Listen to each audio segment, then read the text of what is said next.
कैलाली लगायत तराई क्षेत्रमा आज सामान्यतया हुस्सु र कुहिरो लाग्ने सम्भावना रहेको छ।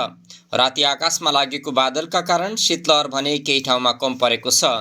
अहिले पनि आकाशमा बादल लागिरहेको छ। आकाश पुरै गम्म देखिएको छ। केही दिन यता भइरहेको अत्याधिक जाडोले जनजीवन प्रभावित नै बनाएको छ। अत्याधिक जाडोका कारण दैनिक ज्याला मजदुरी गरेर खाने गरिब तथा मजदुर वर्गको जनजीवन बढी प्रभावित भएको हो। बिहानैदेखि चिसो हावा समेत चलिरहेको छ। जल तथा मौसम विज्ञान विभाग मौसम पूर्वानुमान महाशाखाका अनुसार आज समेत कैलाली लगायत सुदूरपश्चिम तथा लुम्बिनी प्रदेशको तराई क्षेत्रमा हुस्सु र कुहिरो लाग्ने र केही ठाउँमा शीतलहर पर्ने सम्भावना रहेको छ।